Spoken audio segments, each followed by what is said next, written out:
জান্নাত, আজ আমাদের রিলেশনের 1 মাস হয়ে গেল, অথচ তুমি আমাকে এখনো পর্যন্ত তোমার একটা ছবি দিলে না। প্লিজ আজকে একটা ছবি দাও তোমার। তোমাকে বলছি না এইসব ছবির আবদার করবে না। যদি দেখার শখ থাকে তাহলে আমাদের বাড়িতে এসে দেখে যাও। এটা কেমন কথা তুমি বলো? এখন কি আমি যেতে পারবো? তুমি বোঝার চেষ্টা করো না কেন? একটা ছবি দিলে কি হবে?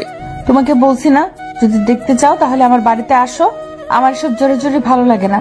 তোমার বাড়িতে কিভাবে যাব? আমি কিছু জানি না। আচ্ছা, তোমার জানতে হবে না। দেখি যেদিন যেতে পারবো সেদিনই তোমাকে দেখবো। এই তো ছেলের মতো কথা। হইছে, আর বলতে হবে না। ঠিক আছে, বললাম না। ওই বাবু, এখন বাই, মা আসছে, পরে কথা হবে। তাই বলে ফোনটা রেখে চলে গেল। এখন আসেন আমাদের পরিচয়টা জেনে নিন। আমি হৃদয়, এবার অনার্স 2য় বর্ষের ছাত্র। আর যে মেয়েটির সাথে কথা বললাম তার নাম জান্নাত। আমি ঢাকায় থেকে লেখাপড়া করি। আর জান্নাতের বাড়ি সিরাজগঞ্জ। জান্নাত এবার ইন্টার ফার্স্ট ইয়ারে পড়ে। আমাদের প্রথম পরিচয় ফেসবুকে। আস্তে আস্তে কথা বলতে বলতে দুজনের খুব ভালো বন্ধু হয়ে যায়। কিন্তু কখন যে আমি অজান্তেই তাকে ভালোবেসে ফেলি আমি নিজেও জানি না। তাকে কোনোদিন দেখি নাই, কিন্তু আমার মনের ঘরে তাকে নিয়ে একটি স্বপ্ন বেঁধেছি। ওর কাছে যতদিন ছবি চাইছি ততদিন আমাকে নিষেধ করছে। আপনারা দেখলেন তো এখন কি বলল। হৃদয়, একটু এদিকে আয় তো। পরিচয়টা তো দিয়ে দিলাম, এখন মা ডাকছে, বাকিটা আপনারা পড়ে নিন। হ্যাঁ মা, বলো কি হয়েছে? ঘরটা এমন অবহেলা করে রেখেছিস কেন? নিজের ঘরটা গুছিয়ে রাখতে পারিস না? ওহো মা, তুমি জানো আমি একটু অগোছালো, তবু প্রতিদিন একই কথা কেন বলো? 2 দিন পরে বউ যখন ঘরে আসবে তখন কি করবি? হ্যাঁ মা, তুমি যে কি বলো না, তখন তো তোমার বৌমাই এসব করবে। হইছে, আর বলতে হবে না। তাড়াতাড়ি রেডি হয়ে নাস্তার টেবিলে আয়। নাস্তা রেডি আছে, খেয়ে ভার্সিটিতে যা। ঠিক আছে মা। তারপর আমি রেডি হয়ে নাস্তা করে ভার্সিটিতে যাই। ভার্সিটিতে আমার বেস্ট ফ্রেন্ড হচ্ছে ইব্রাহিম। সেই ইন্টার থেকে আমরা দুজনে একসাথে লেখাপড়া করছি। দুজনের বেস্ট ফ্রেন্ড, কখনো আমাদের মধ্যে ঝগড়া হয় না। ভার্সিটিতে যেতেই দেখলাম ইব্রাহিম বট গাছের নিচে বসে আছে। কিরে, কখন আসলি? এই তো দোস্ত, 5 মিনিট হলো। আজ দেখছি তোর মন খারাপ, ব্যাপার কি? কিছু হয়েছে নাকি? আরে না রে দোস্ত, কিছু হয়নি। তো তুই একা বসে কেন? আর সবাই আসেনি? সবাই এসেছে। সবাই যে যার ক্লাসে চলে গেছে। আমি তোর জন্য অপেক্ষা করছি এখানে। তো তুই তোর ক্লাসটা মিস করলি? আরে একদিন ক্লাস না করলে কিছু হয় না, বুঝলি? পরের ক্লাস কয়টায়? 10:40-এ। আচ্ছা ঠিক আছে, তাহলে ততক্ষণ একটু আড্ডা দেই। হ্যাঁ, তাই তো বলবি। মহারাজ দেরি করে আসবেন আর ক্লাস মিস হবে, আড্ডা দিতে হবে। দোস্ত, কাল থেকে আর লেট হবে না, প্রমিস। তুই তো প্রতিনিয়ত প্রমিস করিস, একদিনও কি তা রাখতে পারছিস বল? সরি দোস্ত, আর হবে না। ঠিক আছে। তারপর বসে দুজনে আড্ডা দেই। 10:20-এ সবার ক্লাস শেষ হয় আর সবাই বট গাছ তলা চলে আসে। তারপর সবাই মিলে আড্ডা দেই। এই সুমন, তোর বাবার কি অবস্থা এখন? সুমনের বাবা হার্টের রোগী, হাসপাতালে ভর্তি আছে। সুমনের কোনো বড় ভাই নেই, তাই খুব কষ্ট করে লেখাপড়া করে আর বাবা মাকে দেখাশোনা করে, যার কারণে আমরা সবাই সুমনকে একটু বেশি ভালোবাসি। ওই আগের মতোই রে। আচ্ছা, ডাক্তার কি বলছে? ডাক্তার বলছে সময় লাগবে, কিন্তু নিশ্চয়তা নেই। মন খারাপ করিস না দোস্ত, সবকিছু ঠিক হয়ে যাবে। দোয়া করিস দোস্ত। আমরা তো সবসময় দোয়া করি। আর তোর মা বাবা তো আমাদের মা বাবার মতোই, তাই না? হ্যাঁ অবশ্যই। তাহলে এমন কথা বললি কেন? সরি দোস্ত, ভুল হয়ে গেছে, আর বলবো না। ঠিক আছে। আচ্ছা মিলি, আজকে মেকআপ করিস নাই নাকি? তুই আবার আমার মেকআপ নিয়ে কথা বলছিস? আচ্ছা হৃদয়, মিলির পিছে তো না লাগলে কি পেটের ভাত হজম হয় না নাকি? একদম ঠিক বলছিস। শালা সারাক্ষণ আমার পিছে লেগে থাকে। হইছে, এখন সাপোর্ট পাইয়ে এত লাফালাফি করতে হবে না। তুমি যে মেকআপ ম্যান তা তো সবাই জানে। সারাক্ষণ মেকআপ নিয়ে ব্যস্ত।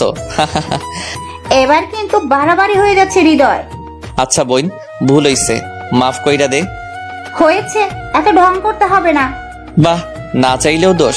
আচ্ছা ঠিক আছে, আজকের পর আর কোনোদিন তোর কাছে মাপ চাইবো না। আচ্ছা তোরা কি শুরু করলি বলতো?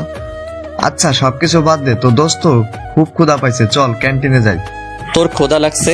তুই মিলেরে নিয়ে যা, আমাদের ক্লাসের সময় হয়ে গেছে। আমি আর ইব্রাহিম ক্লাসে গেলাম। এখন তোদের আবার ক্লাস আছে? ক্লাস না থাকলে আমি যাই। সবই বুঝি, না খাওয়ানোর ধান্দা শুধু। ওই কি বললি তুই? তোদের আমি খাওয়াই না? প্রতিদিন যে ক্যান্টিনে বসে এটা ওটা খাস, কি খাওয়াই? আহা চল তো হৃদয়। আচ্ছা ঠিক আছে, তোরা ক্যান্টিনে গিয়ে বস, আমরা ক্লাস করে আসছি, তারপর একসাথে খাওয়া দাওয়া করব।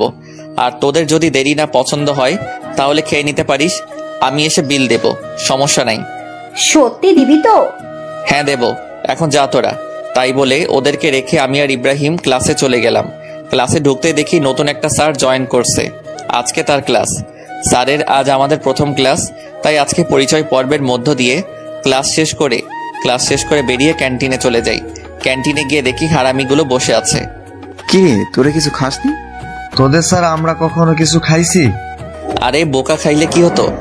কিছু হয়তো না, কিন্তু তোদের ছাড়া আমরা খাবো না তাই খাইনি। আচ্ছা খাসনি, ভালো করছস। তো এখন কি খাবি বল? এখন বেশি কিছু খাবো না, হালকা নাস্তা করলে হবে। আচ্ছা তাহলে সিঙ্গারা আনি, তোরা বস। তাই বলে আমি সিঙ্গারা আনতে গেলাম, সাথে কোল্ড ড্রিঙ্ক নিলাম। তারপর সবাই নাস্তা করে কিছুক্ষণ আড্ডা দিয়ে বাসায় ফিরলাম। বাসায় এসে লাঞ্চ করে বিকালে একটা ঘুম দিলাম। সন্ধ্যায় ঘুম থেকে উঠে দেখি মোবাইলে 29টা মিসড কল। চেক করে দেখি জান্নাতের কল ছিল। আজ আমি শেষ, কি মরণে ঘুমাচ্ছিলাম, ফোনটা বাজছিল বুঝতে পারিনি। জান্নাত তো আজকে আমাকে মেরে ফেলবে। তাড়াতাড়ি করে জান্নাতকে একটা ফোন করলাম। হ্যালো জান্নাত।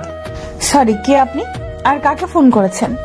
আমি সরি, আসলে ভার্সিটি থেকে এসে লাঞ্চ করে একটু ঘুমিয়ে পড়ছিলাম, তাই বুঝতে পারিনি কখন ফোন করছিলা। সরি। তো ঘুম থেকে উঠছেন কেন? যান ঘুমান। সরি তো জান। তোমার এই সরি আমার আর ভালো লাগে না। আচ্ছা ঘুমিয়ে পড়েছিলাম তো কি করব? কিছু করতে হবে না, চুপচাপ বসে থাকো, বাই। তাই বলে ফোনটা কেটে দিল। আল্লাহ গো, মেয়েটা কত রাগ করে। আল্লাহ তো এই মেয়েটাকে একটু হেদায়েত দান করো, কথায় কথায় রাগ করে। ফোনটা কেটে যাওয়ার সাথে আবার ফোন করলাম। কি ব্যাপার, আবার ফোন করছো কেন? আমার জান পাখিটা প্লিজ কথা বলো। তোমার সাথে আবার কিসের কথা? কথার কি শেষ আছে? হ্যাঁ, কথা শেষ আছে। তোমার সাথে আমার আর কোনো কথা নাই। প্লিজ জান, এমনটা করো না, প্লিজ কথা বলো। আচ্ছা ঠিক আছে, বলো কি বলবে। I love you. এটা ছাড়া আর কোনো কথা আছে? আছে তো। তো সেই কথা বলো। আমার না খুব ইচ্ছা করছে তোমার কাছে ছুটে যেতে। তো আসো না কেন? কি করব বলো, সিরাজগঞ্জ তো আমার কোনো রিলেটিভ নেই যে তার পাশেই যাব। রিলেটিভ না থাকলে কি আসা যায় না? যাওয়া যায় তো, কিন্তু আমি তো কিছুই চিনি না, কোথায় যেতে কোথায় চলে যাব। তুমি কোন দুনিয়ার মানুষ? কেন? তুমি ডিজিটাল যুগে এসে হারিয়ে যাওয়ার ভয় করছো? আমি আমার ভয় করি না। যদি তুমি কোনো কারণে হারিয়ে যাও সেদিন আমার মরণ ছাড়া কিছু হবে না। হইছে, এখন আর ইমোশনাল হতে হবে না। তারপর জান্নাতের সাথে অনেকক্ষণ কথা বলে ফোনটা রেখে একটু ছাদে যাই। আমাদের ছাদে একটি দোলনা আছে, তো ছাদে গিয়ে দোলনায় বসে দোল খাচ্ছিলাম। এমন সময় সুমনের ফোন আসলো। হ্যালো হৃদয়, তুই কোথায়? কিরে, কি হয়েছে? এভাবে কথা বলছিস কেন? বাবা কেমন জানি করছে, তুই একটু তাড়াতাড়ি হাসপাতালে আসবি। আচ্ছা আমি আসতেছি, দাঁড়া। তাই বলে ফোনটা রেখে বাসা থেকে বেরিয়ে ইব্রাহিমের বাসায় গেলাম। ইব্রাহিমকে সাথে নিয়ে হাসপাতালে চলে গেলাম। হাসপাতালে গিয়ে দেখি সুমন একটা বেঞ্চের উপর বসে আছে। আমি সুমনকে বললাম, কি হয়েছে সুমন? বাবার আবার হার্ট অ্যাটাক হয়েছে। কি বলিস? এখন আঙ্কেল কই? ডাক্তার অপারেশন করছে। আচ্ছা তুই কোনো চিন্তা করিস না, সবকিছু ঠিক হয়ে যাবে। তোরা তো জানিস আমি বাবার জন্য কত কিছু করছি, বাবার এমন হলে আমি আর মা থাকবো কিভাবে? আরে কিছু হবে না আঙ্কেলের। আমি সুমনকে সান্ত্বনা দিতে লাগলাম। সান্ত্বনা দিতে দিতে দেখি ডাক্তার অপারেশন শেষে বাহিরে আসলো। আমরা ডাক্তারের কাছে গিয়ে বললাম, কি অবস্থা ডাক্তার? অবস্থা খুব একটা ভালো না, রোগী চাইছে না বাঁচতে। এখন আমরা কি করব বলেন? মানে কি বলছেন আপনি? উনি হার্টের পেশেন্ট, কিন্তু সেদিকে তিনি কোনো চিন্তাই করেন না, সারাক্ষণ নিজের প্রতি অবহেলা করেন। এখন আমরা কি করব? আচ্ছা ডাক্তার, এখন কোনো উপায় নেই কি? হ্যাঁ আছে, অনেক মেন্টালি সাপোর্ট দিতে হবে। আচ্ছা ঠিক আছে ডাক্তার, আমরা যথেষ্ট চেষ্টা করব। ঠিক আছে। তারপর ডাক্তার চলে যায়। আমরা সুমনের বাবার কাছে যাই। সুমনের বাবার কাছে গিয়ে বলি, আঙ্কেল এখন কি অবস্থা? এই তো বাবা, জীবন্ত লাশ হয়ে শুয়ে আছি। এমন কথা বলছিস কেন? কি বলবো বাবা, আর কতদিন এভাবে থাকবো? অনেক দিন তো হয়ে গেল। হ্যাঁ অনেক দিন হয়ে গেল। আপনি জানেন আপনি অসুস্থ হওয়ার পর থেকে সুমন আর আন্টি কত কষ্ট করছে। যেখানে সুমনের পড়াশোনায় মনোযোগী হওয়ার কথা, সেখানে পড়াশোনার পাশাপাশি আপনার চিকিৎসা খরচ জোগাতে হয়, পরিবার চালাতে হয়। এই বয়সে সুমনকে কত কষ্ট করতে হচ্ছে বলেন। আর আপনি যদি নিজেকে এভাবে গুটিয়ে নেন তাহলে কিভাবে হবে? আপনার ছেলের দিকেও তো দেখতে হবে নাকি? আপনার ছেলের দুঃখটা কি একটু বোঝার চেষ্টা করবেন না? একটু সুস্থ হয়ে ওঠেন, সবাইকে ভালো রাখতে হবে তো। ঠিক বলছো বাবা, আমি একটা অপদার্থ বাবা।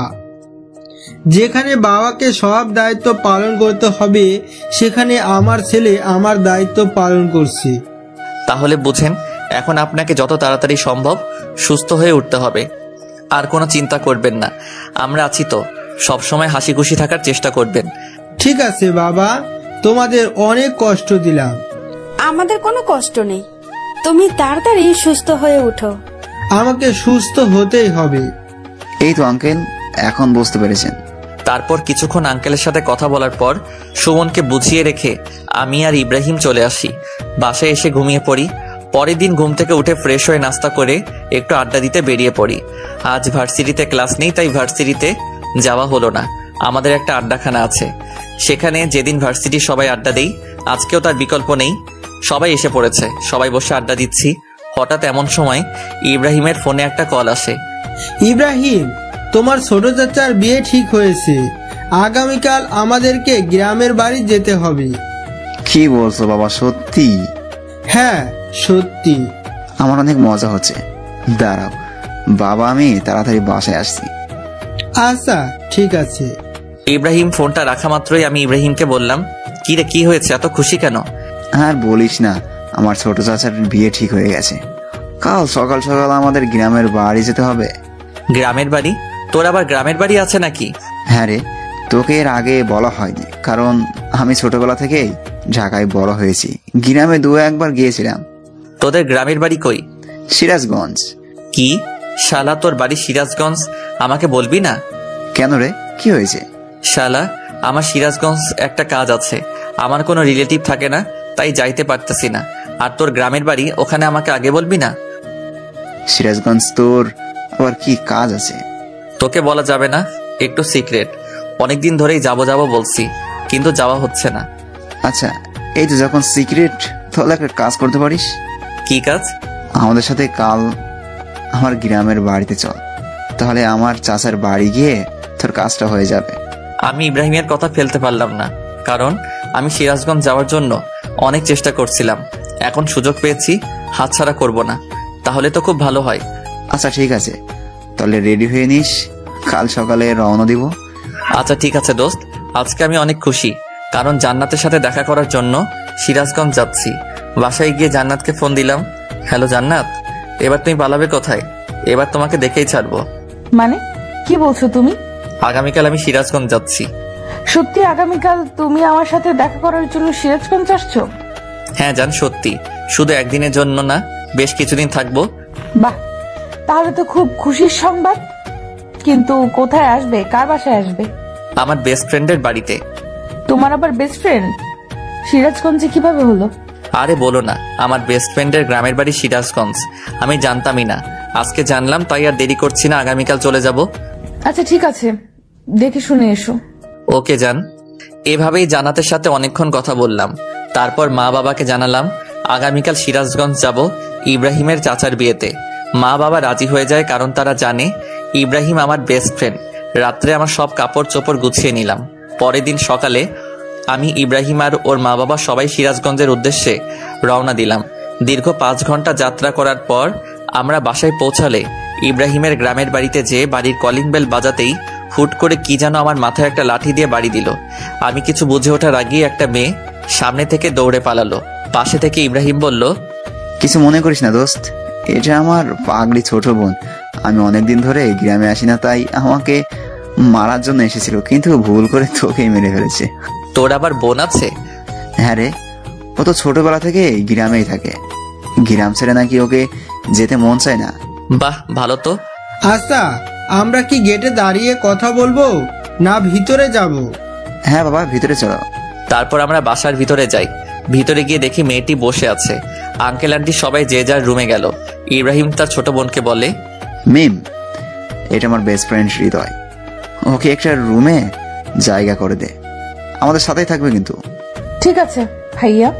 আমি মেয়েটার দিকে হা করে তাকিয়ে আছি। সত্যি মেয়েটা দেখতে অসম্ভব সুন্দর, কিন্তু বেশিক্ষণ তাকিয়ে থাকতে পারলাম না, কারণ সে আমার বেস্ট ফ্রেন্ডের ছোট বোন আর আমি অন্য একজনকে ভালোবাসি। যাই হোক, তারপর আমাকে একটি রুমে নিয়ে গেল আর বলল, এটা আপনার থাকার রুম, যান ফ্রেশ হয়ে একটু রেস্ট নেন। তোমাকে ধন্যবাদ। মেয়েটা ওয়েলকাম জানিয়ে চলে গেল।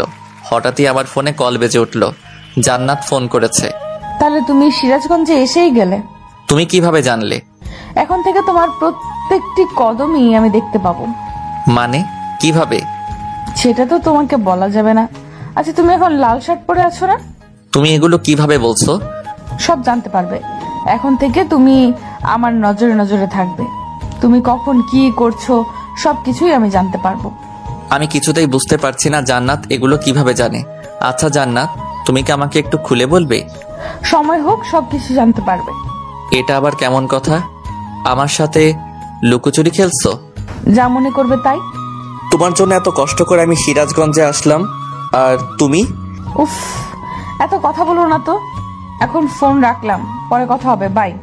এটা বলে জান্নাত ফোনটা রেখে দিল। আমি তো বিছানার উপর বসে গেলাম।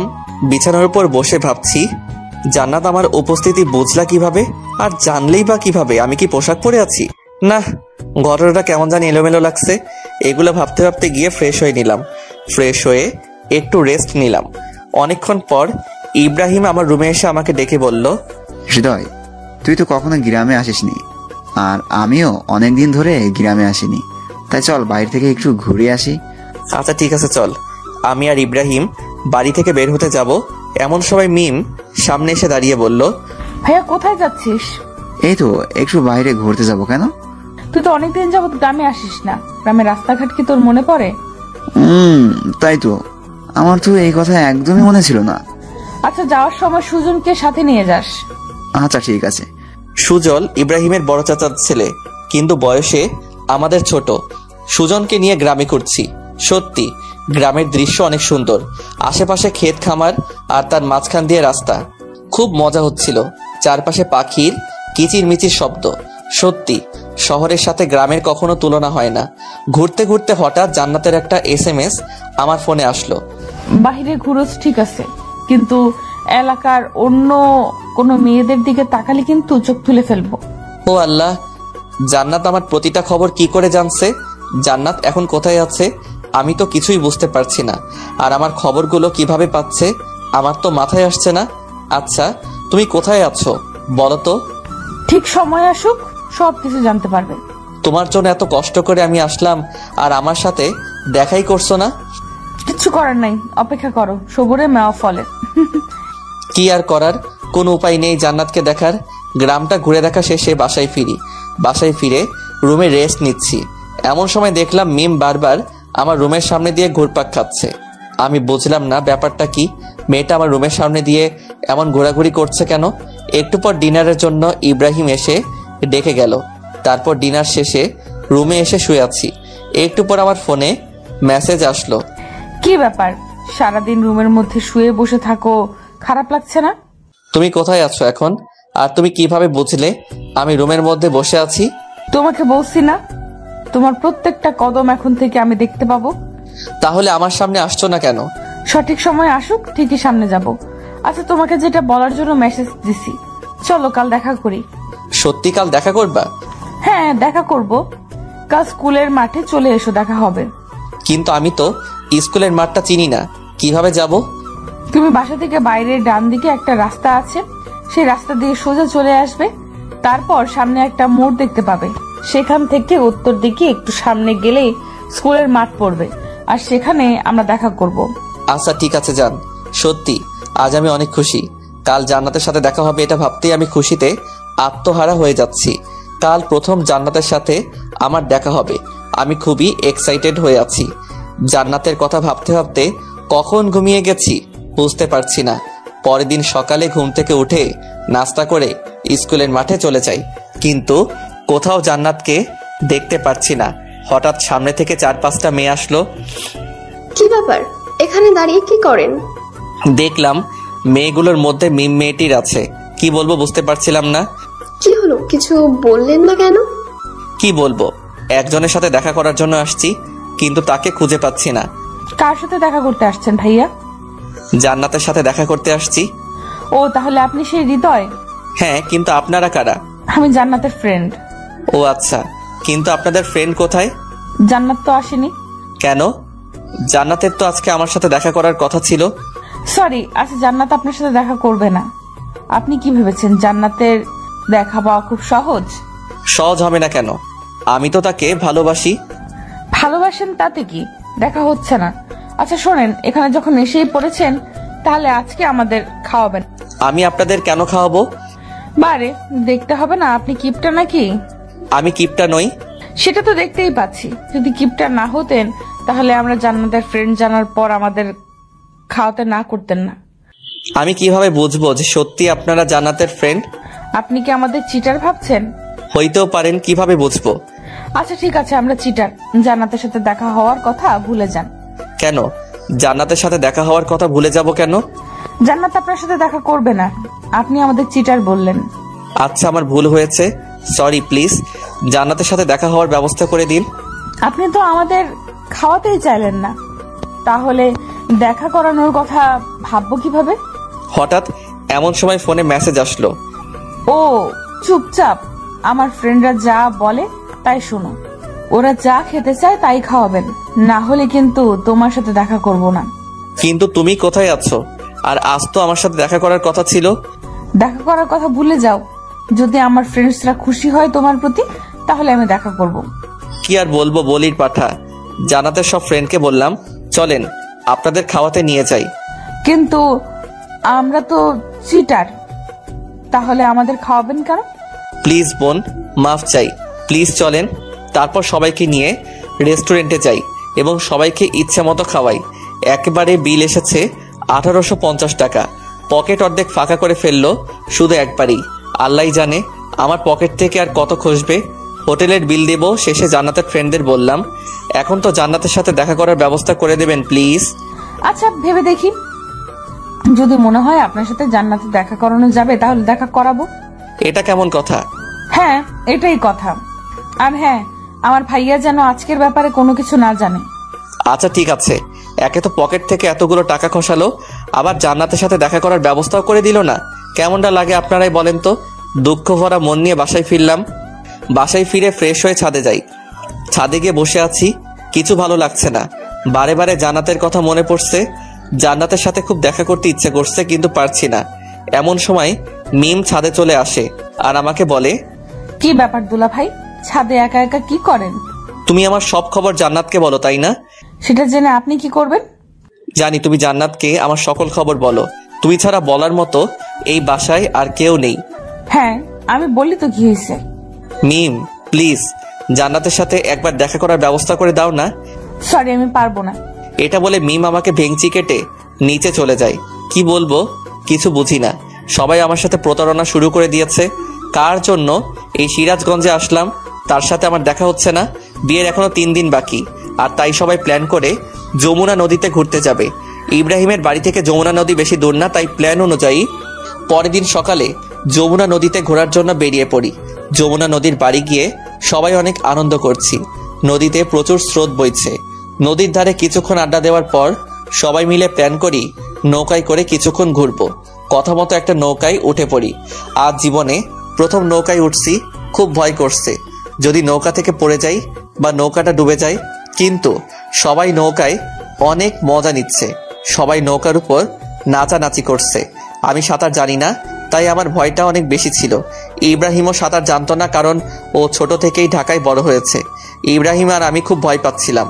সবাই নাচানাচি করছে, খুব মজা করছে তারা। তাদের দেখে খুব হিংসা হচ্ছিল।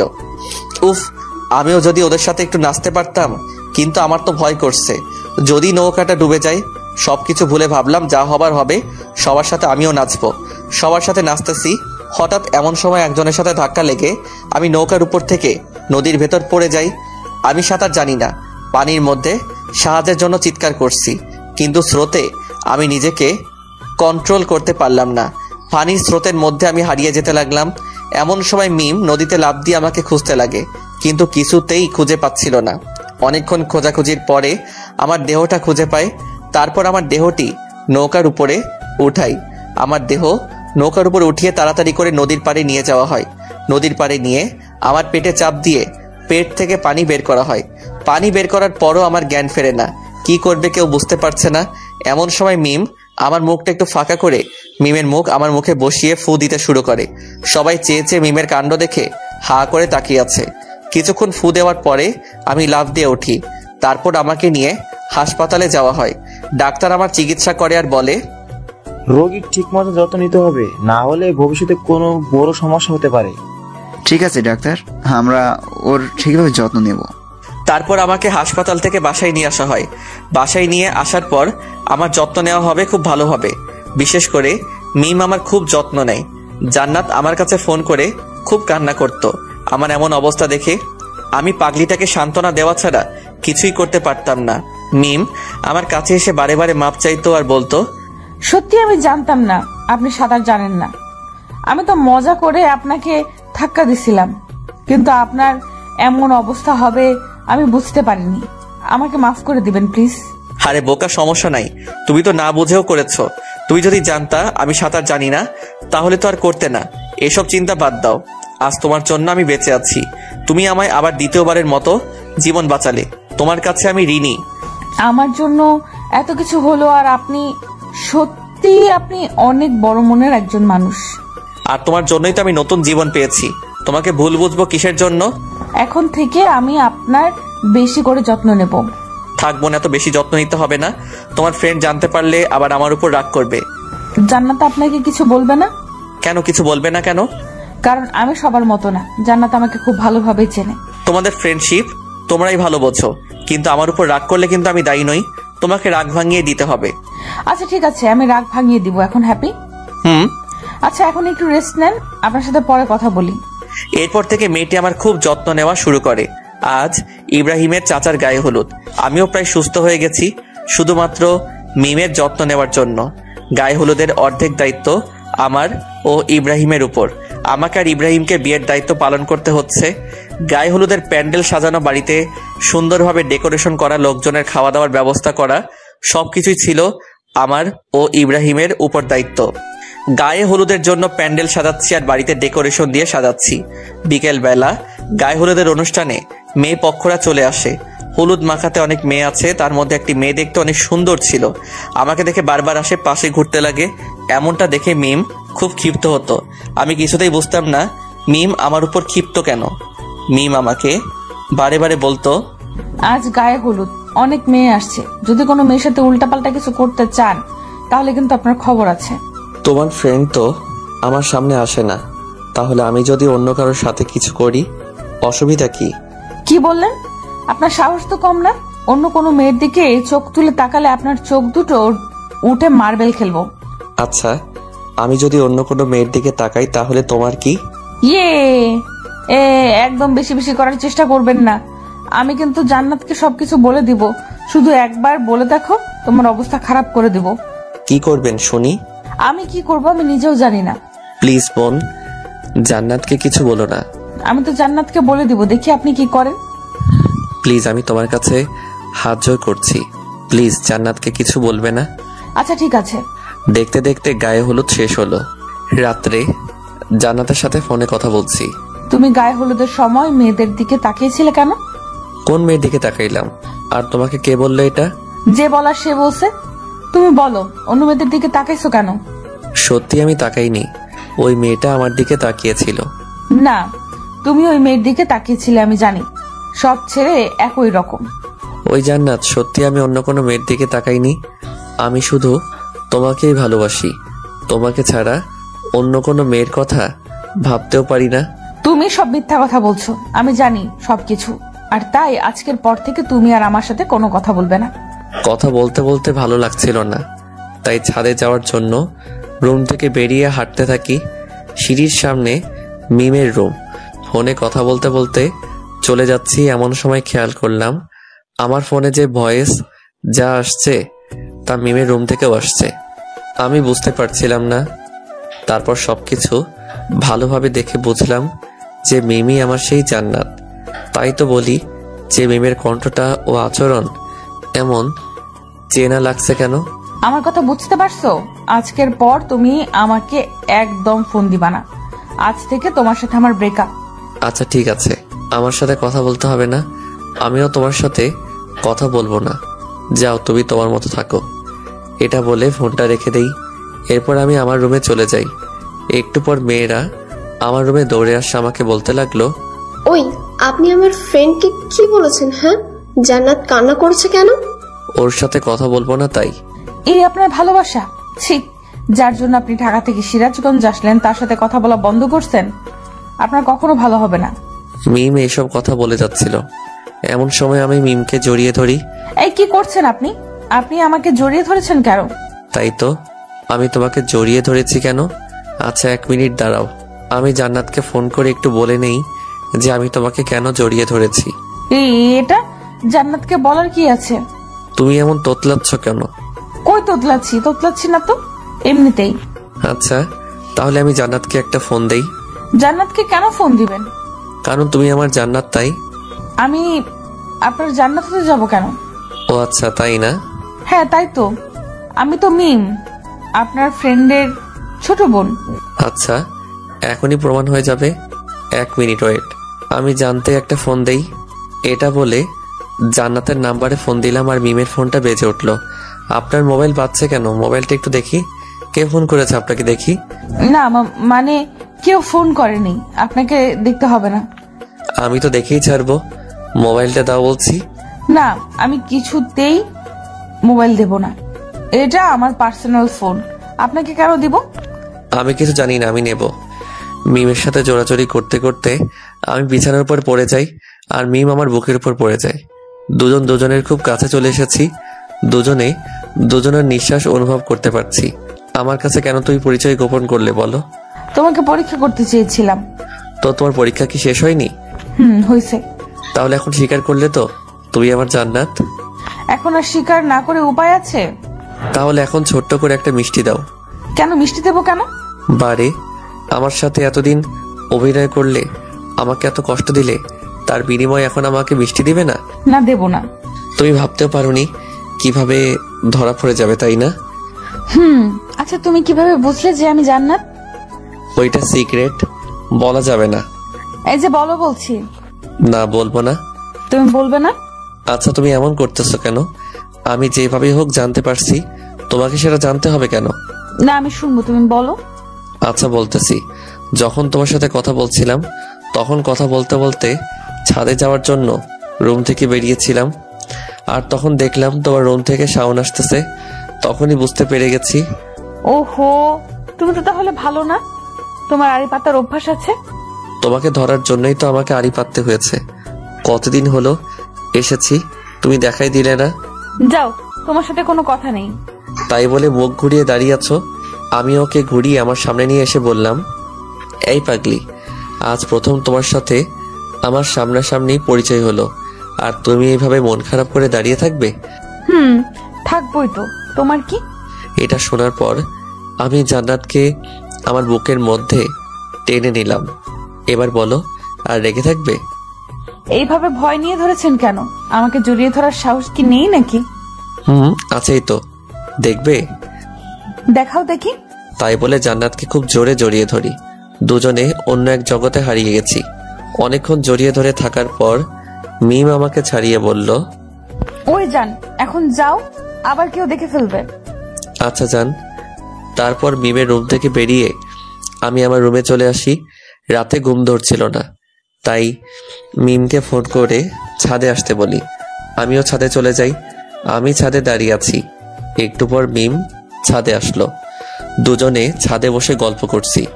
গল্প করতে করতে অনেক রাত হয়ে গেছে। তারপর আমি মিমকে বললাম, আচ্ছা যান, এখন ঘুমাতে হবে, কালকে আবার বিয়ে, অনেক কাজ আছে। তাই তো। আচ্ছা চলো এখন যাই। তাই বলে আমরা দুজনে ছাদ থেকে নেমে রুমে চলে আসি। রুমে এসে ঘুমিয়ে পড়ি। সকালবেলা ঘুম থেকে উঠে নাস্তার টেবিলে বসে আছি। আমার সামনের চেয়ারে মিম বসা। খাওয়ার সময় মিম বারে বারে ওর পা দিয়ে আমার পায়ে পাড়া দিচ্ছিল আর হাসছিল। আমিও হাসছিলাম। তার পাগলামিগুলো খুব ভালো লাগে। খাওয়া দাওয়া শেষে ডেকোরেশনের কাজে লেগে পড়ি। প্রথমে পুরো বাড়িটা সুন্দরভাবে ডেকোরেশন করে সাজাই। দুপুরবেলা গোসল করে সবাই বিয়েতে যাওয়ার জন্য রেডি হই। মিম আজকে অনেক সুন্দরভাবে সেজেছে। মিমকে দেখে চোখ সরাতে পারছি না। সত্যি মিমকে দেখতে আজ অনেক সুন্দর লাগছে। আমি মিমের কাছে গিয়ে বললাম, ওই এত সুন্দর করে সেজেছে কেন? কেন, দেখতে ভালো লাগছে না? ভালো লাগছে না মানে মনে হচ্ছে আজকে বিয়েটা তোমার আর আমার। কি যে বলো না। সত্যি আজকে তোমাকে দেখতে অনেক সুন্দর লাগছে। তোমার জন্য তো এত সুন্দর করে সেজেছি। তাই? হুম। আমরা কথা বলছিলাম, এর মধ্যে বরকে রেডি করা হয়। তারপর আমরা কনের বাড়িতে যাওয়া উপলক্ষে রওনা দেই। অনেকক্ষণ যাত্রা করার পর কনের বাড়ির সামনে আমরা কনের বাড়ির সামনে পৌঁছাতেই দেখলাম অনেক সুন্দর করে গেট সাজানো হয়েছে এবং তার সামনে গেটে কনে পক্ষের লোকজন দাঁড়িয়ে আছে। আমরা গাড়ি থেকে নেমে গেটের সামনে দাঁড়াই আর বরকে কনে পক্ষের লোকজনেরা মিষ্টি খাওয়ায় আর তারপর টাকার আবদার করে। দুলাভাই, আমাদের মিষ্টি খাওয়ার জন্য 20,000 টাকা দিতে হবে, না হলে গেট ছাড়ছি না। এটা আবার কেমন কথা? টাকা কি গাছের পাতা নাকি? হ্যাঁ, যে বললে পেয়ে যাবেন। 20,000 টাকা চোখে দেখেছেন কখনো? না ভাইয়া, দেখি নাই, তাই তো আজকে চাইতেছিলাম। যদি গেটের ভিতরে প্রবেশ করতে চান তাহলে টাকা দিতেই হবে। টাকা নেবেন ঠিক আছে, কিন্তু এত বেশি চান কেন? একটু কমাই নেন। কোনো কম নেই, আমরা 15 জন আছি, সবারই তো ভাগ লাগবে নাকি? প্লিজ একটু স্যাক্রিফাইস করেন, একটু ডিসকাউন্ট দেন। কোনো ডিসকাউন্ট দেওয়া যাবে না। আমি চাচার কানে কানে বললাম। চাচা পকেট থেকে 5,000 টাকা বের করে চুপি চুপি ওদের হাতে দিয়ে দেন। আচ্ছা দিচ্ছি। চাচা পকেট থেকে টাকা বের করে ওদের হাতে দেয় আর বলে, কত দিয়েছেন দুলাভাই? দেখেন না কত দেওয়া হয়েছে। এ কি, এখানে তো 5,000 টাকা, মাত্র 5,000 টাকার জন্য এত বড় গেট সাজায়নি। প্লিজ এত বাড়াবাড়ি করবেন না, যা দেওয়া হয়েছে তাই রাইখা দেন। না না, আমরা কোনো কথা শুনবো না। আচ্ছা ঠিক আছে, একটু কমিয়ে দিলাম, 18,000 দেন। পাগল হয়েছেন নাকি আপনারা? আমরা কিছু জানি না, টাকা পেলে তবে গেট ছাড়বো, তাছাড়া গেট ছাড়ছি না। অনেকক্ষণ ধরে তর্কাতর্কি করতে করতে শেষ পর্যন্ত 9,000 টাকা ম্যানেজ করে ফেললাম। উফ কি ডাকাত রে ভাই, শুধু গেট ধরেই 9,000 টাকা নিয়ে নিল। গেট দিয়ে ভেতরে প্রবেশ করে আমরা বসে আছি। একটু পর বিয়ে পড়ানো কাজ শুরু হলো। আলহামদুলিল্লাহ, দেখতে দেখতে বিয়েটা সম্পূর্ণ হয়ে গেল। বিয়ে শেষে খাওয়া দাওয়ার পর্ব শুরু। কনে পক্ষ দেখছি খাওয়া দাওয়ার বিশাল আয়োজন করেছে, অনেক রকম আইটেম করা হয়েছে। সবাই অনেক মজা করে খাওয়া দাওয়া করা হলো। খাওয়া দাওয়া শেষে বোর কনেকে নিয়ে বাড়িতে ফিরি। সারাদিন অনেক ধকল গেছে, তাই বাসায় ফিরেই বোর কনেকে তাদের বাসর ঘরে ঢুকিয়ে আমরা সবাই যে যার রুমে গিয়ে শুয়ে পড়ি। আমি রুমে গিয়ে শুয়ে আছি, কিন্তু ঘুম ধরছে না।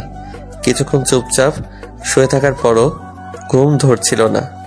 না পেরে জান্নাতকে ফোন করে ছাদে আসতে বললাম। দুজনে ছাদে গিয়ে বসে আছি। আজ তো চাচার বাসর রাত। তো এই বাসরাত নিয়ে মানুষের কত পরিকল্পনা থাকে, তার কোনো শেষ নেই। থাকবেই তো, রাতে দুজন দুজনকে খুব ভালোভাবে জেনে নেয়, বুঝে নেয়, ভালোবাসা আদান প্রদান করে। আমাদের এমন হবে তাই না? যা দুষ্টু। ওই কিছু ভালো লাগছে না, একটা পাপ্পি দাও না। খুব লোভ ধরেছে তাই না? একটুখানি দাও না জান। দিন দিন তোমার চাহিদা কিন্তু বেড়েই যাচ্ছে। কি দেবে না তো? না দেব না। ওকে, তাই বলে ছাদ থেকে নেমে আসতে ধরলাম। এমন সময় জান্নাত আমার হাত টেনে বুকের মধ্যে জড়িয়ে ধরে আমার ঠোঁটে ঠোঁট লাগিয়ে ভালোবাসার ছোঁয়া এঁকে দিল। ঠিক 5 মিনিট পর ছেড়ে দেয়। উফ, আর একটু হলেই তো মরে যেতাম। নিঃশ্বাসটা থেমে এসেছিল। কি আর লাগবে? না জান, আজকে আর চাই না। আচ্ছা ঠিক আছে, এখন চুপচাপ রুমে গিয়ে ঘুমিয়ে পড়বে। আচ্ছা জান। তারপর সোজা রুমে গিয়ে ঘুমিয়ে পড়ি। পরের দিন ঘুম থেকে উঠে সবাই বর কনের দিকে চেয়ে আছে। সবাই খুব হাসাহাসি করছে আর বলছে, রাত কেমন কাটলো? উফ ভাবি, তুমি না এইসব নিয়ে কেউ জিজ্ঞাসা করে? আয় হায়, আমার দেবত্বের লজ্জায় লাল হয়ে গেছে। চাচা কোনো কথা বলতে পারছে না, লজ্জায় লাল হয়ে গেছে। আর চাচির তো কোনো কথাই নেই। অনেকক্ষণ মজা করার পর বর কনেকে সকালের নাস্তা করানো হয়। তারপর আমরা সবাই নাস্তা করি। নাস্তা করে কাজে লেগে পড়ি, কারণ বিকেলবেলা কনে পক্ষ থেকে আমাদের বাড়িতে আসবে। খাওয়া দাওয়া সব ব্যবস্থা করতে হবে। ইব্রাহিমকে বাবুকে আনতে পাঠিয়ে দেই। বাবুর্চিরা রান্নার কাজে লেগে পড়ে। আমিও রান্নার কাজে লেগে পড়ি। দুপুরের মধ্যে সব রান্না শেষ করে ফেলি।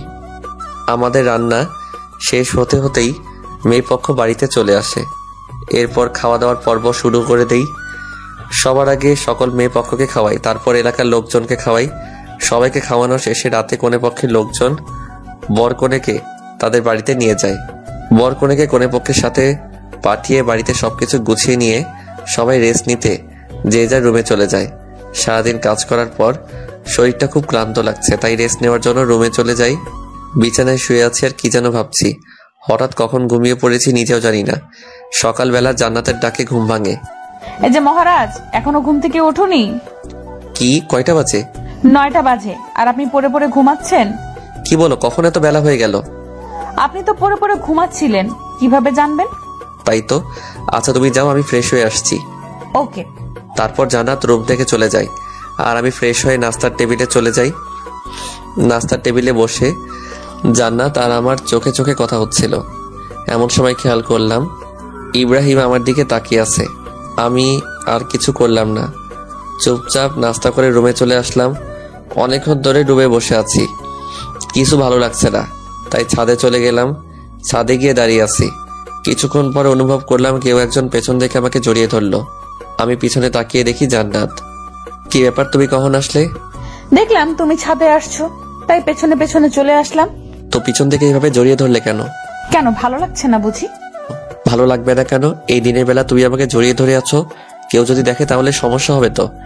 কেউ দেখলে দেখুক, আমার বইয়ে গেছে তাতে। পাগলামি করো না, একটু বোঝার চেষ্টা করো। তুমি চুপ থাকবে? দেখো জান্নাত, একটু বোঝার চেষ্টা করো। এখন আমরা ছাদে আছি, যদি কেউ দেখে ফেলে তাহলে অনেক বড় সমস্যা হয়ে যাবে। তুমি চাও না তো আমি তোমাকে এইভাবে জড়িয়ে ধরে থাকি? আচ্ছা ঠিক আছে, থাকো তুমি তোমার মতো, আমি গেলাম। এটা বলে জান্নাত যখন পেছনে ফিরে ছাদ থেকে নেমে যেতে চাইলো, পিছনে ফিরে জান্নাত চমকে গেল। আমি পিছনে তাকাতেই দেখি ইব্রাহিম দাঁড়িয়ে আছে। ইব্রাহিম, তুই এখানে কখন আসলি? কোনো ডিস্টার্ব করলাম বুঝি? দোস্ত, এসব কি বলিস?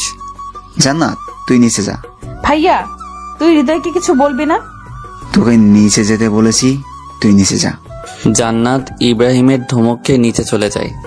এদিকে ইব্রাহিম আর আমি ছাদে রয়ে গেলাম। ইব্রাহিম আমাকে বলছে, আমি প্রথম থেকে যা সন্দেহ করেছিলাম তাই সত্য হলো। দোস্ত, আমার কথা শোন। তুই আর কিছু বলিস না, তোকে আমি আমার বেস্ট ফ্রেন্ড ভাবতাম আর তুই আমার সাথে এমনটা করলি। দোস্ত শোন, জান্নাতের সাথে আমার অনেক আগে থেকে পরিচয়। আমাদের প্রথম ফেসবুকে আলাপ হয়, তারপর আস্তে আস্তে কথা বলতে বলতে আমাদের মধ্যে একটা সম্পর্ক গড়ে ওঠে। বিশ্বাস কর, আমি একদমই জানতাম না যে জান্নাত তোর বোন। আমি তো জান্নাতকে কখনো দেখছিলাম না, জান্নাতকে আমি না দেখেই ভালোবেসেছিলাম। তোর সাথে এখানে আসার পরে আমি জানতে পারিনি যে তোর বোন মিম আমার জান্নাত। আমি তো পরশুদিন জানতে পারলাম যে এটা আমার সেই জান্নাত যাকে আমি ভালোবাসি। দেখ হৃদয়, তুই আমার বেস্ট ফ্রেন্ড, আমার ছোট বোন মানে তোর ছোট বোন। আর আমি আমার বোনকে অনেক ভালোবাসি আর তোকে অনেক ভালোবাসি। আমি কোন কারণে আমাদের বন্ধুত্বটা নষ্ট করতে চাই না। আমি কি বোঝাতে চেয়েছি তুই বুঝতে পারছিস? দোস্ত, আমি জান্নাতকে অনেক ভালোবাসি রে। আমি ওকে ছাড়া থাকতে পারবো না কিছুতেই। কিছুই করার নাই, প্লিজ তুই জান্নাতকে ভুলে যা। কিভাবে ভুলে যাব তুই বল? আমি কিভাবে বলবো? আমি শুধু এতটুকুই বলবো, তুই মিমকে ভুলে যা। আচ্ছা, কাকে ভুলে যাব তুই বল? যাকে আমি না দেখে ভালোবেসেছি তাকে? যাকে আমি নিজের থেকেও বেশি ভালোবাসি তাকে? যে আমাকে দ্বিতীয়বারের মতো জীবন দান করলো তাকে? যে আমাকে বিশ্বাস করে আমার সাথে সারা জীবন কাটানোর প্রতিজ্ঞা করেছে তাকে? তুই বল, আমি কিভাবে ভুলে যাব? শোন হৃদয়, তোকে সবকিছু ভুলে জান্নাতকে ভুলে যেতে হবে। আমি আমার জীবনকে কষ্ট দিতে পারবো না, আর আমি কখনোই আমাদের বন্ধুত্বটা নষ্ট করতে চাচ্ছি না। প্লিজ, তোকে আমার বন্ধুত্বের কসম। তুই এটা কি করলি? তুই কেন করলি এটা? আমি জান্নাতকে কিভাবে ভুলে যাব? খুব জোরে কান্না করছে আর বলছি। আমার চোখের জলগুলো টপ টপ করে ইব্রাহিমের পায়ে পড়ছে। হৃদয়, তুই নিজেকে শক্ত কর। আর হ্যাঁ, আমি তোকে যে এসব বলেছি তা যেন জান্নাত কিছুই জানতে না পারে। আচ্ছা ঠিক আছে। আচ্ছা চল এখন নিচে যাই। প্লিজ তুই যা, আমাকে একটু একা থাকতে দে। ঠিক আছে, কিন্তু কথাটা মনে রাখিস। তোকে বললাম তো, তুই যা এখান থেকে। ওকে, আমি যাচ্ছি। তাই বলে ইব্রাহিম নিচে চলে গেল। আমি একা ছাদে দাঁড়িয়ে আছি, কিছুতেই চোখের জলকে থামাতে পারছি না। আমি জান্নাতকে কিভাবে ভুলে যাব? যে আমার নিঃশ্বাস, যার সাথে একটা মুহূর্ত কথা না বললে আমার খুব কষ্ট হয়, তাকে কি করে ভুলে যাব? ইব্রাহিম, তুই আমাকে কেন আমাদের বন্ধুত্বের কসম দিলি? আমি কি জান্নাতকে কিছুতেই ভুলতে পারবো না রে? প্লিজ তুই কসমটা উঠিয়ে নিয়ে। অনেকক্ষণ ধরে ছাদে একা একা দাঁড়িয়ে কান্না করছি। জানি না পাগলিটা নিচে কি করছে। যদি আগে জানতাম জান্নাত ইব্রাহিমের বোন, তাহলে হয়তো কখনোই তাকে ভালোবাসতাম না। কিন্তু আমি তো জান্নাতকে আগে থেকেই ভালোবাসি। তাহলে কেন হচ্ছে আমার সাথে এমনটা? জান্নাত, তুমি আমাকে মাফ করে দিও। হয়তো আর কখনো তোমাকে ভালোবাসি কথাটা বলতে পারবো না। অনেকক্ষণ ছাদে দাঁড়িয়ে কান্না করার পর নিজেকে অনেক দুর্বল মনে হচ্ছে, তাই ছাদ থেকে নেমে রুমে গিয়ে শুয়ে আছি। ব্যাগে কিছু ঘুমের ওষুধ ছিল, সেগুলো খেয়ে ঘুমিয়ে আছি, যাতে জান্নাত আমাকে ডাকলে আমি সাড়া দিতে না পারি। আমি ঘুমিয়ে আছি গভীর ঘুমে। রাত 3টায় ঘুম ভাঙলো। ঘুম ভাঙতেই দেখি আমার পায়ের কাছে কে যেন বসে গুমড়ে গুমড়ে কাঁদছে। আমি ভালো করে চোখ ঘষে নিয়ে তাকিয়ে দেখি জান্নাত। কি ব্যাপার জান্নাত, তুমি এত রাতে এখানে? আমি সরি হৃদয়, তখন তোমার কথা আমি শুনিনি। তখন যদি তোমার কথা আমি শুনতাম তাহলে আজ ভাইয়ার কাছে ধরা খেতাম না। আরে পাগলি, কান্না করো কেন? একদিন না একদিন সবাই তো জানতেই পারতো, তাই না? ভালো হয়েছে ইব্রাহিম জানতে পারছে। যদি আঙ্কেল আন্টি কেউ দেখতে পেত তাহলে আমাকে অনেক খারাপ ভাবতো। এখন আমি কি করব? মা বাবাকে আমাদের সম্পর্কের কথা জানাবো? পাগল নাকি? এখন আঙ্কেল আন্টি সব জানতে পারলে আমাদের ভুল বুঝবে। আঙ্কেল আন্টি কখনোই এটা মেনে নেবে না, কারণ আমি একটা বেকার ছেলে। কোনো মা বাবা তার মেয়েকে বেকার ছেলের হাতে তুলে দিতে চাইবে না। তাহলে এখন কি করব? প্লিজ কান্না করো না, তোমার কান্না আমি সহ্য করতে পারছি না। তাহলে এখন কি করব তুমি বলো? দেখো জান্নাত, এখন আর আমাদের কিছু করার নেই। প্লিজ তুমি এখন আমাকে ভুলে যাও। কি? আমি তোমাকে ভুলে যাব? জান্নাত প্লিজ একটু বোঝার চেষ্টা করো। আমাদের সম্পর্কটা কন্টিনিউ করা সম্ভব না। ইব্রাহিমকে আমি আমার ভাইয়ের চেয়েও অনেক বড় কিছু ভাবি। ইব্রাহিম কষ্ট পাবে এমন কোনো কাজ আমি করতে পারবো না। প্লিজ জান্নাত, তুমি আমাকে ভুলে যাও। আমি কিছুতেই তোমাকে ভুলতে পারবো না। তোমাকে ছাড়া আমি এক মুহূর্তও থাকতে পারি না, তুমি জানো না? প্লিজ জান্নাত, এমন পাগলামি করো না। কেন তুমি আমার জীবনে আসলে? কেন তুমি আমাকে এতটা ভালোবাসলে? কেন তুমি আমায় এতটা পাগল করলে? কেন এখন তুমি আমায় ভুলে যেতে বলছো? জানি না। আচ্ছা, একটা কাজ করলে হয় না? কি কাজ? চলো না আমরা কোথাও পালিয়ে যাই। কিছুতেই না। আমি আমার মা বাবাকে কষ্ট দিতে পারবো না। আমি আমার বেস্ট ফ্রেন্ডকে কষ্ট দিতে পারবো না।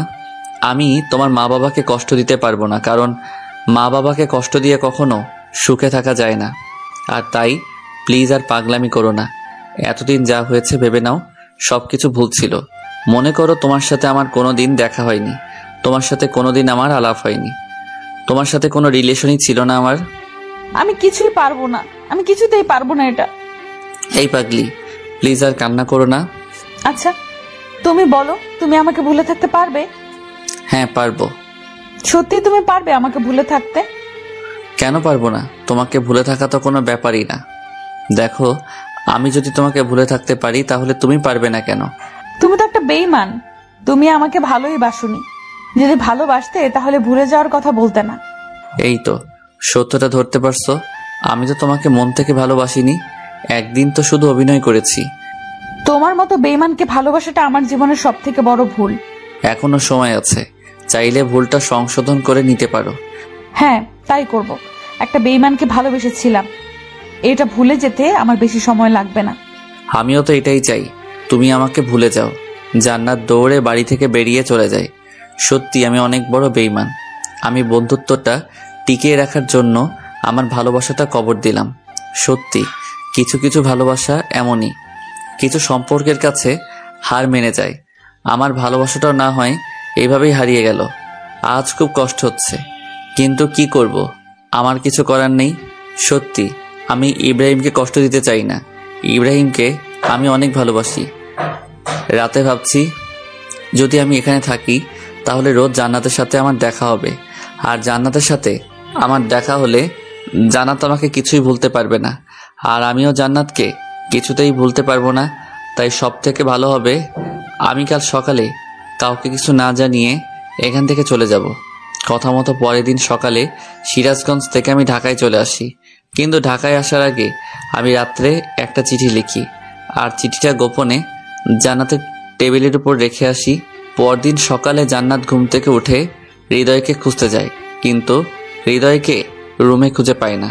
পুরো বাড়ি তন্ন তন্ন করে খুঁজে, কিন্তু কিছুতেই হৃদয়ের দেখা পায় না।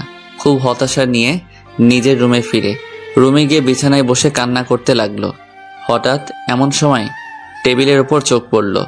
জান্নাত দেখতে পেল টেবিলের উপর একটা চিঠি পড়ে আছে। জান্নাত দৌড়ে গিয়ে চিঠিটা উঠিয়ে খুলে চিঠিটা পড়তে অবাক হয়ে গেল। চিঠিতে লেখা ছিল, প্রিয় জান্নাত, পারলে আমাকে মাফ করে দিও। সত্যি আমি অনেক বড় স্বার্থপর এবং বেঈমান। তোমাকে ভালোবাসার কোনো অধিকারই আমার নেই, আর তাই আমি চলে যাচ্ছি। আর কোনো দিন তোমার সামনে আসবো না। পারলে আমায় মাফ করে দিও। তোমাকে অনেক কষ্ট দিয়েছি। ভালো থেকো, সুখে থেকো, আর নতুন করে জীবন শুরু করো। ইতি, তোমার হৃদয়। চিঠিটা পড়ে জান্নাত আর কান্না থামাতে পারল না। খুব জোরে কান্না করছে আর বলছে, হৃদয়, তুমি আমাকে এই চিনলা? তোমাকে আমি এত ভালোবাসলাম? কি রাগের মাথায় একটা কথা বলে ফেলেছি আর তুমি আমাকে ছেড়ে চলে গেলে? তুমি ভাবলে কিভাবে তোমাকে ছাড়া আমি বাঁচবো? আমি তোমাকে ছাড়া বাঁচতে পারবো না, তুমি জানো না? কেন তুমি আমাকে ছেড়ে গেলে? প্লিজ ফিরে আসো হৃদয়। খুব কান্না করছে আর বলছে, পাগলটার কি দোষ বলেন?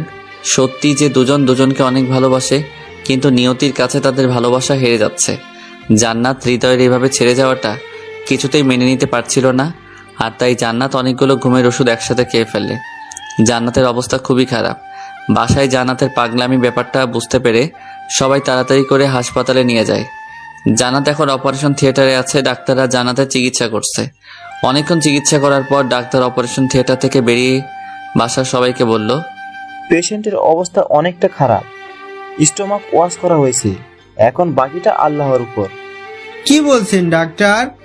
আমার মেয়েটাকে যে করেই হোক সুস্থ করে তুলতে হবে ডাক্তার। দেখেন, আমি আমার বেস্টটা ট্রাই করব, কিন্তু বাকিটা আল্লাহর হাতে। আপনারা সবাই আল্লাহর উপর ভরসা রাখুন। এটা বলে ডাক্তার চলে যায়। এদিকে বাসার সবাই প্রচুর কান্না শুরু করে। সবার অনেক আদরের মেয়ে জান্নাত। এবার ছোট মেয়েটা অনেক চঞ্চল, তাই সবাই জান্নাতকে অনেক ভালোবাসে। জান্নাত এখন আইসিইউতে রাখা আছে। 3 ঘন্টা পর আইসিইউ থেকে একটা নার্স বেরিয়ে সকলের উদ্দেশ্যে বলে, আপনাদের মধ্যে হৃদয়কে? কেন, কি হয়েছে? পেশেন্ট বারবার হৃদয়ের নামটা বলছে। যদি পারেন হৃদয়কে একবার রুমে পাঠিয়ে দিন, নয়তো পেশেন্ট সুস্থ হয়ে উঠতে পারে। ঠিক আছে নার্স, আমরা চেষ্টা করব। ইব্রাহিম মনে মনে ভাবছে, মা বাবাকে এখন আমি কি জবাব দিব বল? মা বাবাকে আমি কিভাবে বলবো যে আজ জান্নাতের এই অবস্থার জন্য হৃদয় দায়ী? আজ আমার বোনটা হৃদয়কে ভালোবেসে বলে এই অবস্থা হয়েছে। মা বাবাকে উল্টাপাল্টা কিছু বলে ইব্রাহিম ম্যানেজ করে নেয়। তারপর ইব্রাহিম হৃদয়কে অনেক ফোন করে, কিন্তু লাইনে পায় না। কারণ হৃদয় ইব্রাহিমের কথা রাখতে গিয়ে নিজের ভালোবাসাটাকে বিসর্জন দিয়ে নিজেকে একা করে নিয়েছে। জান্নাত ছেলেটার সাথে কোনোভাবে যোগাযোগ করতে না পারে, তার জন্য হৃদয় তার সব যোগাযোগের মাধ্যম বন্ধ করে দেয়। এর ফলে ইব্রাহিম কিছুতেই আর হৃদয়ের সাথে যোগাযোগ করতে পারে না। এইভাবে বেরিয়ে যায় অনেকটা সময়। হৃদয় এখন অনেক একা। হৃদয় আর কারোর সাথে ঠিকভাবে কথা বলে না, ঠিকভাবে চলাফেরা করে না, ঠিকভাবে খাওয়া দাওয়া করে না। দিনে দিনে নিজেকে তিলে তিলে শেষ করে দিচ্ছে হৃদয়। একদিকে হৃদয় নিজেকে তিলে তিলে শেষ করে দিচ্ছে, অপরদিকে জান্নাত হাসপাতালে মৃত্যুর সাথে পাঞ্জা লড়ছে। অনেক কষ্টের পর জান্নাতকে ধীরে ধীরে সুস্থ করে তোলা হয়। জান্নাত এখন অনেকটা সুস্থ আর নিজেকে সম্পূর্ণ প্রস্তুত করে নিয়েছে। জান্নাত আর হৃদয়ের কথা ভাবে না। হয়তো হৃদয়ের চলে যাওয়াতে জান্নাত তাকে ভুলে যাওয়ার কারণ খুঁজে পেয়েছে। ধীরে ধীরে জান্নাত হৃদয়কে একেবারে ভুলে যায়, কিন্তু হৃদয় কিছুতেই জান্নাতকে ভুলতে পারে না। যাই হোক, দেখতে দেখতে দিনের পর দিন কেটে যায়, মাসের পর মাস কেটে যায়, অনেকটা সময় পেরিয়ে যায়। দুজন দুজনকে ছাড়া কাটিয়ে দেয়। ইব্রাহিম এখন ঢাকায় আছে, কিন্তু জান্নাতের অবস্থা হৃদয়কে জানায়নি। কারণ ইব্রাহিম ভেবেছে, যার জন্য আমার বোন মরতে বসেছিল তাকেই কাজের সময় পাশে পাইনি, তাকে কেন আমার বোনের কথা বলবো? এর চেয়ে যে আমার বোনকে ভুলে থাক, এটাই ভালো। আর আমার বোনটা হৃদয়কে ভুলে গেছে, আর তুই নতুন করে তাদের মধ্যে আবারও ভালোবাসার বীজ বপন করতে চাই না। হৃদয় ধীরে ধীরে নিজের অবস্থান পরিবর্তন করে। হৃদয় লেখাপড়ার পাশাপাশি একটা জব করে। জবটা একটা প্রাইভেট কোম্পানিতে, আর তাই হৃদয়কে একটু পরিশ্রম করতে হয়।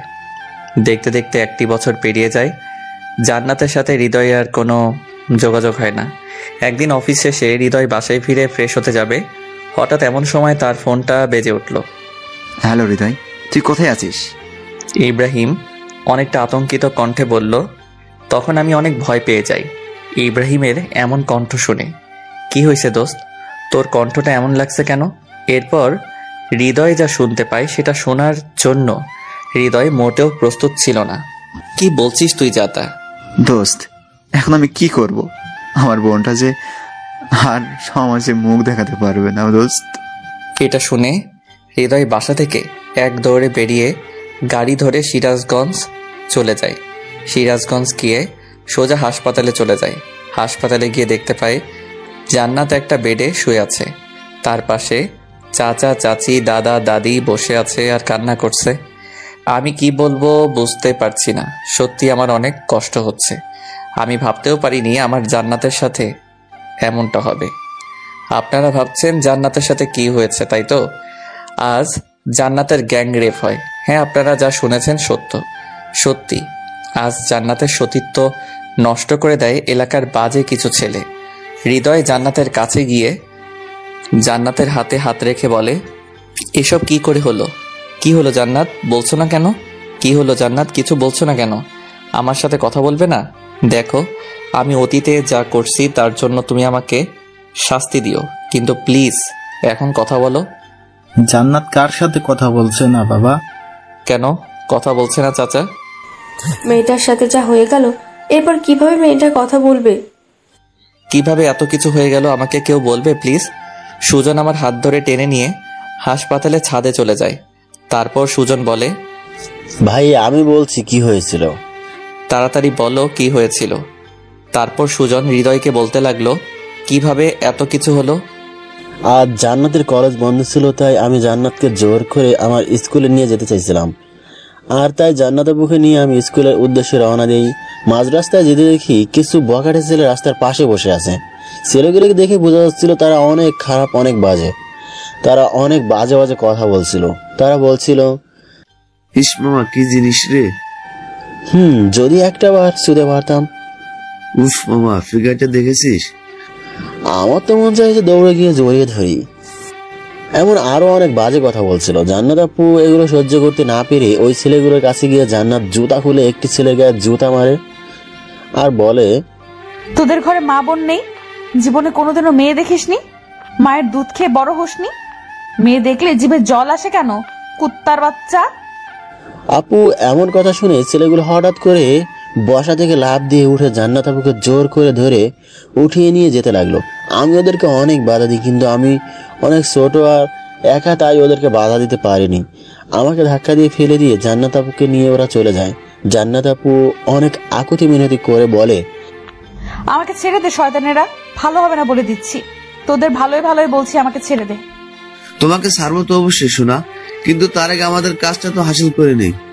জান্নাত আপুকে টানতে টানতে ওই জানোয়ারগুলো নিয়ে যায় আমার চোখের সামনে দিয়ে। আমি কিছুই করতে পারিনি। তারপর জান্নাত আপুকে একটি রুমের মধ্যে নিয়ে যায় আর তারা সবাই মিলে মিম আপুর উপর ঝাঁপিয়ে পড়ে। মিম আপুকে ওরা জানোয়ারের মতো ছিঁড়ে খায়। কথাগুলো বলতে বলতে সুজনের চোখ দিয়ে জল গড়িয়ে পড়ছিল। টপ টপ করে কথাগুলো শুনে আমার শরীরের লোমগুলো খাড়া হয়ে গেল। আমি নিজেকে কন্ট্রোল করতে পারছি না, চোখ দিয়ে অঝরে পানি ঝরছে। আমি ছাদ থেকে নেমে জান্নাতের কাছে গেলাম। নিচে এসে দেখি আঙ্কেল আন্টি ইব্রাহিম সবাই চলে এসেছে। সবাইকে একটু সাইড করে আমি জান্নাতের পাশে গিয়ে বসে জান্নাতের 2 হাত ধরলাম আর বললাম, সত্যি তোমার সাথে অনেক খারাপ হয়েছে। আমি কোনোদিন ভাবতেও পারিনি তোমার সাথে এমন কিছু হবে। প্লিজ নিজেকে ছোট করে দেখো না, তুমি সুস্থ হয়ে ওঠো তাড়াতাড়ি, ওই জানোয়ারদের শাস্তির ব্যবস্থা করব। ওরা অনেক খারাপ, ওদের সাথে আমরা পেরে উঠবো না। চাচা কোনো চিন্তা করবেন না, আমি আছি, আমি সবকিছু দেখে নেব। তুমি ওদের সম্পর্কে কিছু জানো না। এইসব জানোয়ারদের সম্পর্কে আমি কিছু জানতেও চাই না। আমি আইনের সাহায্য নিয়ে ওদের শাস্তির ব্যবস্থা করব। কিন্তু পুলিশ? কোনো কিন্তু না চাচা, আমি সবকিছু দেখে নেব। ইব্রাহিম তুই আমার সাথে চল। তাই বলে আমি ইব্রাহিম আর সুজনকে নিয়ে থানাতে চলে গেলাম। থানায় গিয়ে ওই জানোয়ারদের নামে কেস ফাইল করলাম। পুলিশগুলো আমায় বারবার বলছিল, আপনি যাদের নামে কেস করেছেন তারা কে জানেন? তাদের সম্পর্কে আমার জানার কোনো ইচ্ছা নেই। আমি শুধু এইটুকু চাই, আসামিদের সঠিক শাস্তির ব্যবস্থা করা হোক। এখন তো এসব কথা বলতেছেন, কিন্তু আবার একটু পর এসে মতলব বদলাবেন না তো?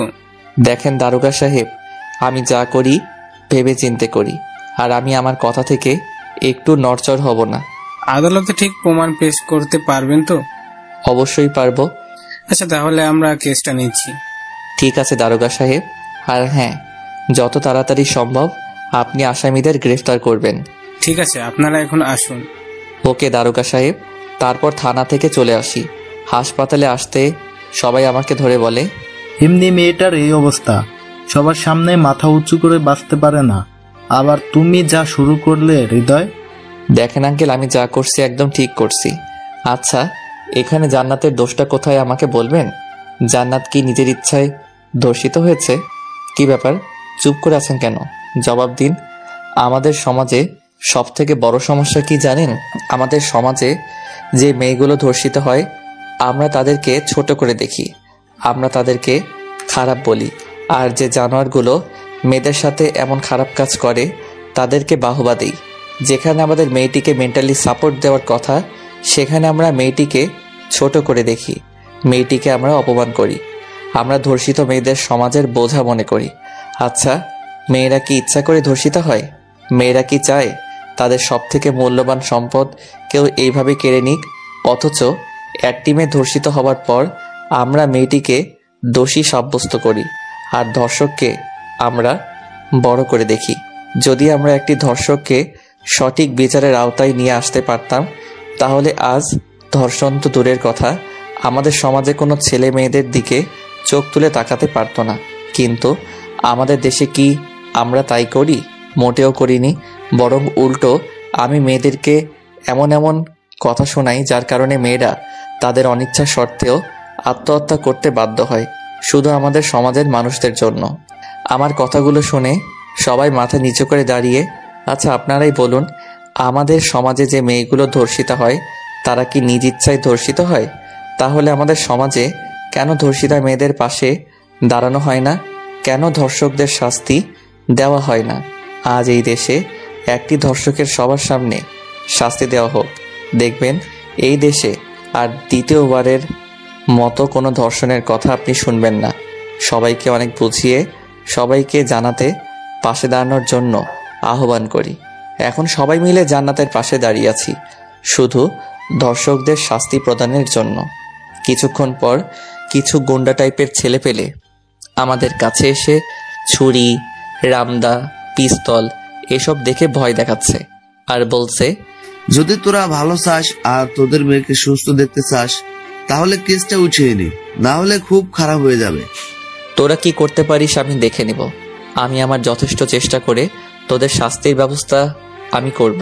তোর সাহস তো কম না, তুই আমাদের বিরুদ্ধে মামলা করেছিস, আবার আমাদের মুখের উপর কথা বলিস। তোদের মতো কুত্তার সাথে কথা বলতে আমার বইয়েই গেছে, তোদের মতো কুত্তার দিকে তাকাতেই আমার ঘৃণা লাগে। কি বললি মাদার? এটা বলে একজন হৃদয়ের পেটে ছুরি ঢুকিয়ে দেয়।